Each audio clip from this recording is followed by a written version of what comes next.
Hello ನಮಸ್ತೆ students, welcome back to anti clock coaching academy. ನಾನು Nikhilesh, anti clock coaching ಅಕಾಡೆಮಿಯಿಂದ. Students, ಈ ಒಂದು ವಿಡಿಯೋದಲ್ಲಿ ನಾನು ನಿಮಗೆ ಫಸ್ಟ್ ಸೆಮ್ ರಿಸಲ್ಟ್ ರಿಲೇಟೆಡ್ ಒಂದು ಅಪ್ಡೇಟನ್ನು ಕೊಡ್ತೇನೆ. ಸೆಕೆಂಡ್ ಥರ್ಡ್ ಸೆಮ್ ಸ್ಟೂಡೆಂಟ್ಸ್ಗಳು ನಿನ್ನೆ ರಿಸಲ್ಟ್ ಬಂದಿರೋ ರಿಸಲ್ಟಲ್ಲಿ ಕೆಲವೊಂದಿಷ್ಟು ಸ್ಟೂಡೆಂಟ್ಸ್ಗಳು ರಿವ್ಯಾಲ್ಯೂಯೇಷನ್ ಹಾಕಬೇಕು ಅಂತಿದ್ದೀರಾ. ಆ್ಯಂಡ್ ರಿಲೇಟೆಡ್ ಟು ಎಕ್ಸಾಮ್ಸ್ ಒಂದಿಷ್ಟು ಇನ್ಫಾರ್ಮೇಷನ್ನ ಕೊಡ್ತೇನೆ. ಅದಾದ ನಂತರ 5th ಸೆಮ್ ಮತ್ತು 7th ಸೆಮ್ ರಿವ್ಯಾಲ್ಯೂಯೇಷನ್ ರಿಲೇಟೆಡ್ ಒಂದಿಷ್ಟು ಇನ್ಫಾರ್ಮೇಷನ್ನ ಕೊಡ್ತೇನೆ. ಓಕೆ, ಸೊ ನೀವು ಈ ಚಾನಲ್ಗೆ ಹೊಸಬರಾಗಿದ್ದರೆ ದಯವಿಟ್ಟು ಸಬ್ಸ್ಕ್ರೈಬ್ ಮಾಡೋದನ್ನು ಮರಿಬೇಡಿ.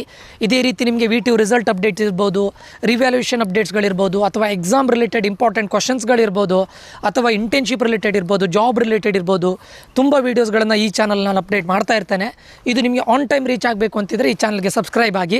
ಅದೇ ರೀತಿ ನಮ್ಮದೊಂದು ಟೆಲಿಗ್ರಾಮ್ ಚಾನಲ್ ಇದೆ, ಅದರದ್ದು ಲಿಂಕ್ನ ನಾನು ಈ ವಿಡಿಯೋದ ಡಿಸ್ಕ್ರಿಪ್ಷನಲ್ಲಿ ಕೊಟ್ಟಿರ್ತೇನೆ, ಅದಕ್ಕೂ ಕೂಡ ಜಾಯ್ನ್ ಆಗಿ. ಸರಿನಾ? ಓಕೆ, ಈ ವಿಡಿಯೋವನ್ನು ಸ್ಟಾರ್ಟ್ ಮಾಡ್ತಾ ಇದ್ದೇನೆ. ಫಸ್ಟ್ ಆಫ್ ಆಲ್ ನಾನು ಫಸ್ಟ್ ಸೆಮ್ ಸ್ಟೂಡೆಂಟ್ಸ್ಗಳಿಂದ ಸ್ಟಾರ್ಟ್ ಮಾಡ್ತಾ ಇದ್ದೇನೆ. ಫಸ್ಟ್ ಸೆಮ್ ಸ್ಟೂಡೆಂಟ್ಸ್ಗಳಿಗೆ ರಿಸಲ್ಟ್ ಬಗ್ಗೆ ಅಪ್ಡೇಟ್ಗಳನ್ನು ತುಂಬ ಜನ ಕೇಳ್ತಾ ಇದ್ದಿದ್ರಿ.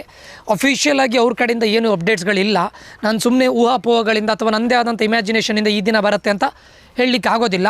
ಬಟ್ ನಾನೀಗ ಒಂದು ಟೆಂಟೇಟಿವ್ ಆಗಿ ಡೇಟನ್ನು ಕೊಡೋದಾದರೆ, ಈಗ ನೋಡಿ 5th ಸೆಮ್ ರಿಸಲ್ಟ್ ಆಲ್ಮೋಸ್ಟ್ ಒಂದು 24-25 ಆಗಿ ಬಂದಿತ್ತು. ಯಾರಿಗೆ? 5th sem ಸ್ಟೂಡೆಂಟ್ಸ್ಗಳಿಗೆ. ಅದಾದ 1 ವೀಕ್ನ ನಂತರ ಅಂದರೆ ಅರೌಂಡ್ ನಿನ್ನೆ ಏನು ಬಂತು, 3rd ಸೆಮ್ ರಿಸಲ್ಟ್ ಬಂದಿದೆ. ಅಂದರೆ ಇನ್ ಬಿಟ್ವೀನ್ 1 ವೀಕ್ ಆಫ್ ಟೈಮಲ್ಲಿ ಬಿಟ್ವೀನು 3rd ಸೆಮ್ ರಿಸಲ್ಟ್ ಬಂದಿದೆ. ಸೊ ಅಫಿಷಿಯಲ್ ಆಗಿ ನನ್ನ ಅನಿಸಿಕೆ ಪ್ರಕಾರ 10th ಒಳಗಡೆ ರಿಸಲ್ಟ್ ಬರೋ ಚಾನ್ಸಸ್ ವೆರಿ ಹೈ ಇದೆ. ಯಾರಿಗೆ? ಫಸ್ಟ್ ಸೆಮ್ ಸ್ಟೂಡೆಂಟ್ಸ್ಗಳಿಗೆ. ಸೊ ಈ ಫಸ್ಟ್ ಸೆಮ್ ರಿಸಲ್ಟ್ ರಿಲೇಟೆಡ್ ಏನೇ ಅಪ್ಡೇಟ್ಸ್ಗಳು ಬಂದರು, ನಾನು ಒಂದು ಟೈಮ್ VTU ಅವರಿಗೆ ಕಾಲ್ ಮಾಡ್ತೇನೆ. ಸೊ ಇನ್ ಕೇಸ್ ಅವ್ರ ಕಡೆಯಿಂದ ಏನಾದರೂ ಎಕ್ಸಾಕ್ಟ್ ಡೇಟ್ ಅಥವಾ ಏನಾದರೂ ಒಂದು ಇನ್ಫಾರ್ಮೇಷನ್ ಸಿಕ್ಕಿದರೆ ನಾನು ಖಂಡಿತ ಅಪ್ಡೇಟ್ ಮಾಡ್ತೇನೆ. ಬಟ್ ಟೆಂಟೇಟಿವ್ ಆಗಿ ನಾನು ಹೇಳೋದಾದರೆ 10 ಒಳಗಡೆ ರಿಸಲ್ಟ್ ಬರೋ ಚಾನ್ಸಸ್ ವೆರಿ ಹೈ ಇದೆ. ಓಕೆ, 10 ಒಳಗಡೆ ಬರ್ಬೋದು, ಅಥವಾ by the end of the next week end ಒಳಗಡೆ ಗ್ಯಾರಂಟಿ ಬರುತ್ತೆ. ಯಾಕಂತ ಕೇಳಿದರೆ ಬಿಟ್ವೀನ್ 1 ವೀಕ್ ಟೈಮ್ ಅಂತ ತೊಗೊಂಡ್ರು ಕೂಡ ಆಲ್ಮೋಸ್ಟ್ ಹಾಗೆ ಕೊಡ್ತಾರೆ ಎವ್ರಿ ಇಯರ್ ಹಾಗೆ. ಸೊ ಆ ಬಿಟ್ವೀನ್ 1 ವೀಕ್ ಟೈಮ್ ಅಂತ ಕೊಟ್ಟರು ಕೂಡ 10 ಒಳಗಡೆ ಬರೋ ಚಾನ್ಸಸ್ ವೆರಿ ಹೈ ಇದೆ. If not 10 before by the end of the next week for sure ಬರುತ್ತೆ ಅಂತ ನಾನು ಅನ್ಕೊಳ್ತೇನೆ. ಇನ್ ಕೇಸ್ ಇದ್ರ ರಿಲೇಟೆಡ್ ಆಗಿ ಏನಾದರೂ ಅಫಿಷಿಯಲ್ ಆಗಿ ಅಪ್ಡೇಟ್ ಬಂದರೆ ಖಂಡಿತ ನಾನು ಅಪ್ಡೇಟನ್ನು ಕೊಡ್ತೇನೆ. ಇದು ಒಂದನೇದು. 2ನೇ ಪಾಯಿಂಟ್ ಬಂದುಬಿಟ್ಟು, ಯಾರ್ಯಾರು 3rd ಸೆಮ್ಮಲ್ಲಿದ್ದೀರಾ, 3rd ಸೆಮ್ ಸ್ಟೂಡೆಂಟ್ಸ್ಗಳಿಗೆ ನಿನ್ನೆ ರಿಸಲ್ಟ್ ಬಂದಿದೆ. ಯಾರ್ಯಾರು ಪಾಸ್ ಆಗಿದ್ದೀರಾ, ಎಕ್ಸ್ಪೆಕ್ಟೆಡ್ ಮಾರ್ಕ್ಸ್ ಬಂದಿದೆ ಅಥವಾ ಎಕ್ಸ್ಪೆಕ್ಟೆಡ್ಗಿಂತ ಜಾಸ್ತಿ ಬಂದಿದೆ, ತುಂಬ ರೇರ್. ಎಕ್ಸ್ಪೆಕ್ಟೆಡ್ಗಿಂತ ಜಾಸ್ತಿ ಬರೋದು ತುಂಬ ರೇರ್. ಅಥವಾ ಎಕ್ಸ್ಪೆಕ್ಟೆಡ್ ಮಾರ್ಕ್ಸ್ ಬಂದಿದೆ ಮತ್ತು ಪಾಸ್ ಆಗಿದ್ದೀರಾ, ಎಲ್ಲ ಕ್ಲಿಯರ್ ಆಗಿದ್ದರೆ, so if you are happy with your results, congratulations ಎಲ್ರಿಗೂ. ಪಾಸ್ ಆದವ್ರಿಗೆ ಎಲ್ರಿಗೂ ಕಂಗ್ರ್ಯಾಚುಲೇಷನ್ಸು. ಆ್ಯಂಡ್ ಯಾರ್ಯಾರು ಏನು ಬ್ಯಾಕ್ ಆಗಿದೆ ಅಥವಾ ಸಬ್ಜೆಕ್ಟ್ ಎಕ್ಸ್ಪೆಕ್ಟೆಡ್ ಬರಲಿಲ್ಲ, ಸರ್ ನಾನು ಇಷ್ಟು ಎಕ್ಸ್ಪೆಕ್ಟ್ ಮಾಡಿದ್ದೆ, ಇಷ್ಟು ಬರೆದಿದ್ದೆ, ಬಟ್ ನನಗೆ ಅಷ್ಟು ಬರಲಿಲ್ಲ, ತುಂಬ ಕಡಿಮೆ ಬಂದಿದೆ, ನಾನು ರಿವ್ಯಾಲ್ಯೂಷನ್ ಹಾಕಬೇಕು ಅಂತಿದ್ರೆ ದಯವಿಟ್ಟು ರಿವ್ಯಾಲ್ಯೂಷನಿಗೆ ಹಾಕಿ. ಆ ರಿವ್ಯಾಲ್ಯೂಷನ್ ಯಾವತ್ತು ಸ್ಟಾರ್ಟ್ ಆಗುತ್ತೆ, ಯಾವತ್ತು ಅದನ್ನು ಅಫಿಷಿಯಲ್ ಆಗಿ ಅದನ್ನು ಅಪ್ಲೈ ಮಾಡಲಿಕ್ಕೆ ಲಿಂಕನ್ನು ರಿಲೀಸ್ ಮಾಡ್ತಾರೆ, ನಾನು ಅದನ್ನು ಅಪ್ಡೇಟ್ ಮಾಡ್ತೇನೆ ಇದೇ ಚಾನಲಲ್ಲಿ. ಯಾವಾಗ ರಿಲೀಸ್ ಆಗುತ್ತೆ ಇಮಿಡಿಯೇಟಾಗಿ ನಾನು ಅಪ್ಡೇಟ್ ಮಾಡ್ತೇನೆ ರಿವ್ಯಾಲ್ಯೂಷನ್ ರಿಲೇಟೆಡು ಕೂಡ. ಓಕೆ, ಆ್ಯಂಡ್ ಯಾರ್ಯಾರು ಫೇಲ್ ಆಗಿದ್ದೀರಾ, fail in the sense clear ಮಾಡಲಿಕ್ಕೆ ಆಗಿಲ್ಲ, 18+ ತೆಗಿಲಿಕ್ಕೆ ಆಗಲಿಲ್ಲ ಅಂಥ ಸ್ಟೂಡೆಂಟ್ಸ್ಗಳಿಗೆ, ಈಗ 10 ಇರ್ಬೋದು, 11 ಇರ್ಬೋದು, 12 ಇರ್ಬೋದು, ಏನೇ ಇರ್ಬೋದು, ನೀವು ಬರೆದಿದ್ದೀರಾ, ಸರ್ ನಾನು ಬರೆದಿದ್ದೇನೆ, ಐ ಹ್ಯಾವ್ ಅ ಕಾನ್ಫಿಡೆನ್ಸು. ನಿಮಗೆ ಕಾನ್ಫಿಡೆನ್ಸ್ ಇದ್ದರೆ ದಯವಿಟ್ಟು ರಿವ್ಯಾಲ್ಯೂಷನಿಗೆ ಹಾಕಿ. ಪ್ರತಿಯೊಬ್ಬರಿಗೂ ಹೇಳ್ತಾ ಇರೋದು, ನೀವೊಂದೀಗ ಔಟ್ ಆಫ್ 100 ಒಂದು 50+ ಮಾರ್ಕ್ಸ್ ಬರೆದಿದ್ದಿದ್ರು, ಅಥವಾ ಒಂದು 45+, 100% ಶ್ಯೂರಿಟಿಯಾಗಿ ಒಂದು 45 ಮಾರ್ಕ್ಸ್ ಆದರೂ ಬರೆದಿದ್ದಿದ್ರೆ ಹಾಕಿ, ರಿವ್ಯಾಲ್ಯೂಷನಿಗೆ ಹಾಕಿ. ಅಂದರೆ ಅಟ್ಲೀಸ್ಟ್ ಅದೊಂದು ಪುಷ್ ಮಾಡಿ ನಿಮಗೊಂದು 28-30 ಮಾರ್ಕ್ಸ್ ಬಂದರೆ ಪಾಸ್ ಮಾಡ್ಬೋದು. ಅದಕ್ಕೋಸ್ಕರ ಯಾರ್ಯಾರು 10 ಬಂದಿರ್ಬೋದು, 11 ಬಂದಿರ್ಬೋದು, 12 ಬಂದಿರ್ಬೋದು, ಅಥವಾ ನೀವು ತುಂಬ ಒಳ್ಳೆ ಬರೆದು ಸಿಂಗಲ್ ಡಿಜಿಟ್ ಮಾರ್ಕ್ಸ್ ಬಂದಿದ್ದರೂ ಕೂಡ ನೀವು ಬರೆದಿದ್ದೀರಾ, ಬಟ್ ನಿಮಗೆ ಎಕ್ಸ್ಪೆಕ್ಟೆಡ್ ಬರಲಿಲ್ಲ ಅಂತಂದರೆ ದಯವಿಟ್ಟು ರಿವ್ಯಾಲ್ಯೂಷನಿಗೆ ಹಾಕಿ. ಏನೋ ಒಂದು 500+ ರೂಪೀಸ್ ಹೋಗುತ್ತೆ ಅಷ್ಟೇ, ಬಟ್ ಆ ರಿಗ್ರೆಟ್ ಬೇಡ. ಆಮೇಲೆ ನಾನು ರಿವ್ಯಾಲ್ಯೂಷನ್ ಹಾಕಿಲ್ಲ ಅಂತೇಳೋ ರಿಗ್ರೆಟ್ ಬೇಡ ನಿಮಗೆ. ದಯವಿಟ್ಟು ರಿವ್ಯಾಲ್ಯೂಷನಿಗೆ ಹಾಕಿ. ಯಾರ್ಯಾರು ನೀವು ಫೇಲ್ ಆಗಿರ್ಬೋದು ಅಥವಾ ಎಕ್ಸ್ಪೆಕ್ಟೆಡ್ ಮಾರ್ಕ್ಸ್ಗಿಂತ ಕಡಿಮೆನೂ ಬಂದಿರ್ಬೋದು, ಅಂದರೆ fail in the sense not clear, okay, ಆಗಿರ್ಬೋದು, ಅವರಿಗೂ ಕೂಡ ನಾನು ಹೇಳ್ತಾ ಇರೋದು ದಯವಿಟ್ಟು ರಿವ್ಯಾಲ್ಯೂಷನಿಗೆ ಹಾಕಿ. 10 ಇರ್ಬೋದು, 11 ಇರ್ಬೋದು, ಸರ್ ನನಗೀಗ 10 ಇದೆ, 8+ ಅಂದರೆ ಟೋಟಲ್ 16 ಮಾರ್ಕ್ಸ್ ಬೇಕು ನನಗೆ ಔಟ್ ಆಫ್ 100 ನೀವು ಬರೆದಿದ್ದೆ ಅಂತಾದರೆ, ನಿಮಗೀಗ ಒಂದು ಎಕ್ಸಾಂಪಲ್ ಒಂದು 45-50 ಮಾರ್ಕ್ಸ್ ನೀವು ಕನ್ಫರ್ಮ್ ಆಗಿ ಬರೆದಿದ್ದೀರಾ, ಸರ್ ನನಗೆ ಇದರಲ್ಲಿ ಇದೆ, ಅಟ್ ದ ವರ್ಸ್ಟ್ ಕೇಸ್ ನಂಗೊಂದು 30-35 ಆದರೂ ಬರ್ತಾ ಇದ್ದಿತ್ತು, ಬಟ್ ನಾನು ಫೇಲ್ ಮಾಡಿದ್ದಾರೆ ಅಂತಿದ್ರೆ ರಿವ್ಯಾಲ್ಯೂಷನ್ ಹಾಕಿ. ಯಾಕಂದರೆ ಒಂದು 30 ಎಲ್ಲ ಬಂದರೆ ಪಾಸ್ ಮಾಡೋ ಚಾನ್ಸಸ್ ಇದೆ, 31-32 ಎಲ್ಲ ಬಂದರೆ ರಿವ್ಯಾಲ್ಯೂಷನಲ್ಲಿ. ಸೊ ದಯವಿಟ್ಟು ರಿವ್ಯಾಲ್ಯೂಷನಿಗೆ ಹಾಕಿ. ಆ್ಯಂಡ್ ಒನ್ ಮೋರ್ ಥಿಂಗ್, ಪ್ರತಿಯೊಂದು ಸ್ಟೂಡೆಂಟ್ಸಿಗೆ ನಾನು ಹೇಳ್ತಾ ಇರೋದು, ನೀವು 3rd ಸೆಮ್ನ ನಾನು ಎಲ್ಲ ಇಂಪಾರ್ಟೆಂಟ್ ಕ್ವಶನ್ಸ್ನ 3rd ಸೆಮ್ ಎಕ್ಸಾಮ್ ಟೈಮಲ್ಲಿ ಹಾಕಿದ್ದೇನೆ. ನೀವು ಅದನ್ನು ಓದ್ಕೊಂಡಿದ್ದರೆ 100% ನೀವು ಪ್ರತಿ ಸಬ್ಜೆಕ್ಟಲ್ಲೂ ಕೂಡ ಮಿನಿಮಮ್ ನಾನು ಹೇಳ್ತಾ ಇರೋದು, ಅಂದರೆ ವರ್ಸ್ಟ್ ಕೇಸ್ ಹೇಳ್ತಾ ಇರೋದು, ಔಟ್ ಆಫ್ 50 ನೀವು 25+ ಅಂತೂ ಆರಾಮ್ಸೆ ತೆಗಿಬೋದಿತ್ತು. ಕರೆಕ್ಟ್ ಕೇಳ್ಕೊಳ್ಳಿ. ನಾನು ಹೇಳಿದ ಇಂಪಾರ್ಟೆಂಟ್ ಕ್ವಶನ್ಸನ್ನು ಓದ್ಕೊಂಡು ಹೋಗಿದ್ರೆ 25+ ಆರಾಮ್ಸೆ ತೆಗಿಬೋದಿತ್ತು. ನಾನು ಎವ್ರಿ ಕ್ವಶನ್ ಪೇಪರ್ಸನ್ನು ನೋಡಿದ್ದೇನೆ. ಡೇಟಾ ಸ್ಟ್ರಕ್ಚರ್ ಆ್ಯಂಡ್ ಅಲ್ಗೋರಿದಮಲ್ಲಿ 100 ತೆಗಿಬೋದಿತ್ತು, ಬೇಡ. ವರ್ಸ್ಟ್ ಕೇಸ್ ನಿಮ್ಮೊಂದು 80+ ಆದರೂ ತೆಗಿಬೋದಿತ್ತು, ಬೇಡ. ಪಾಸ್ ಆದರೂ ಆಗ್ಬೋದಿತ್ತು. ಅದಕ್ಕೋಸ್ಕರ ನಾನು ಹೇಳ್ತಾ ಇರೋದು.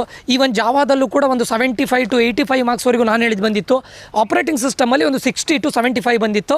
DDCO ಅಲ್ಲೂ ಕೂಡ ಒಂದು 65 to 75 ಬಂದಿದೆ.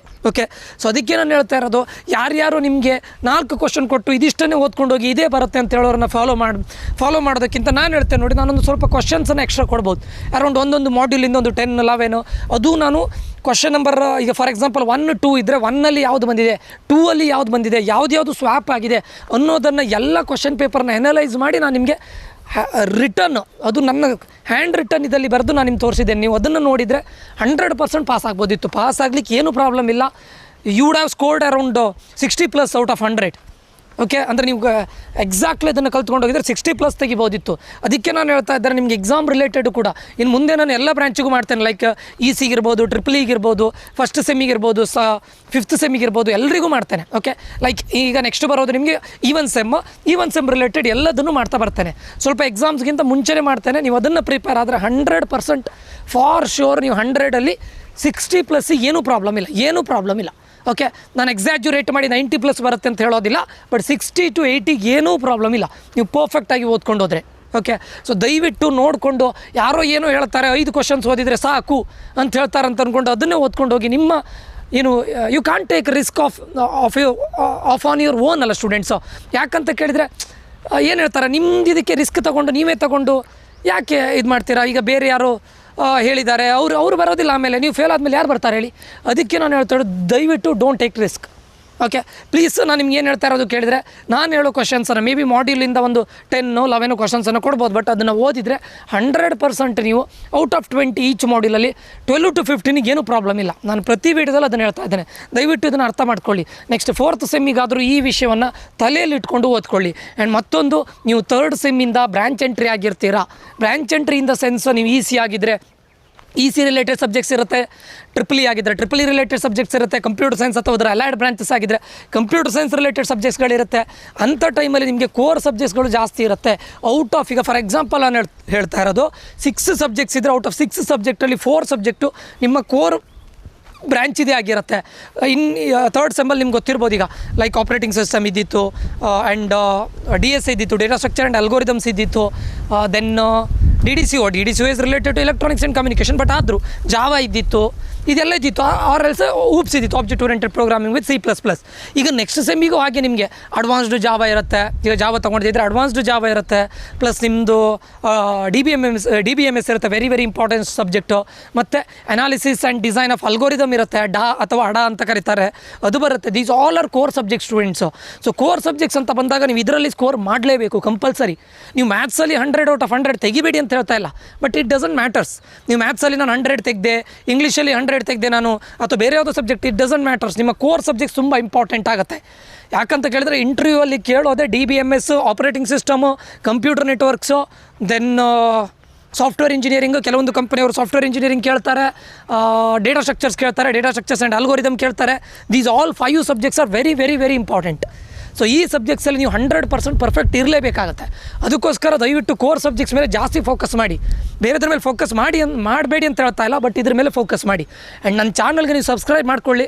100% ನಾನು ಹೇಳಿರೋ ಇಂಪಾರ್ಟೆಂಟ್ ಕ್ವಶನ್ಸನ್ನು ನೀವು ನೋಡಿದರೆ ಪಾಸ್ ಆಗಲಿಕ್ಕೆ ಏನೂ ಪ್ರಾಬ್ಲಮ್ ಇಲ್ಲ. ಓಕೆ, ಸೊ ಲಾಸ್ಟ್ ಮೂಮೆಂಟಿಗೆ ಸರ್ ನಾನು ಅದನ್ನು ಓದಲಿಲ್ಲ, ಸುಮ್ಮನೆ ಫೇಲ್ ಆದೆ ಅಂತ ರಿಗ್ರೆಟ್ ಬೇಡ. ದಯವಿಟ್ಟು ನಾನು ಹೇಳೋದನ್ನು ಕೇಳಿಕೊಂಡು ಸಬ್ಸ್ಕ್ರೈಬ್ ಮಾಡ್ಕೊಳ್ಳಿ. ನಿಮ್ಗೆ ಇದೆಲ್ಲದನ್ನು ನಾನು ಆನ್ ಟೈಮ್ ರೀಚ್ ಮಾಡಿಸ್ತೇನೆ, ಸರಿನಾ? ಈಗ 3rd ಸೆಮ್ ರಿವ್ಯಾಲ್ಯೂಷನ್ ರಿಲೇಟೆಡ್ ಏನಾದರೂ ಅಪ್ಡೇಟ್ಸ್ ಬಂದರೆ ನಾನು ಖಂಡಿತ ಈ ಚಾನಲಲ್ಲಿ ಅಪ್ಡೇಟ್ ಮಾಡ್ತೇನೆ. ಸೊ ಸಬ್ಸ್ಕ್ರೈಬ್ ಮಾಡ್ಕೊಳ್ಳೋದನ್ನು ಮರಿಬೇಡಿ. ಈ ವಿಡಿಯೋ ನಿಮಗೆ ಇನ್ಫಾರ್ಮೇಟಿವ್ ಆಗಿದೆ ಅಂತ ಅಂದ್ಕೊಳ್ತೇನೆ. ಇನ್ಫಾರ್ಮೇಟಿವ್ ಆಗಿದ್ದರೆ ಸಬ್ಸ್ಕ್ರೈಬ್ ಮಾಡಿ, ನಿಮ್ಮ ಫ್ರೆಂಡ್ಸ್ ಜೊತೆ ಶೇರ್ ಮಾಡಿ ಅಂತ ಹೇಳ್ತಾ, ಏನಾದರೂ ಡೌಟ್ಸ್ ಇದ್ದರೆ ಈ ವಿಡಿಯೋದ ಕಮೆಂಟ್ ಬಾಕ್ಸಲ್ಲಿ ಕಮೆಂಟ್ ಮಾಡಿ ಅಂತ ಹೇಳ್ತಾ, ಮುಂದಿನ ವೀಡಿಯೋದಲ್ಲಿ ಮತ್ತೆ ಸಿಗ್ತೇನೆ. ನಾನು ನಿಖಿಲೇಶ್ ಸೈನ್ ಆಫ್ ಆಗ್ತಾ ಇದ್ದೇನೆ. Until that, love you all, bye, take care students.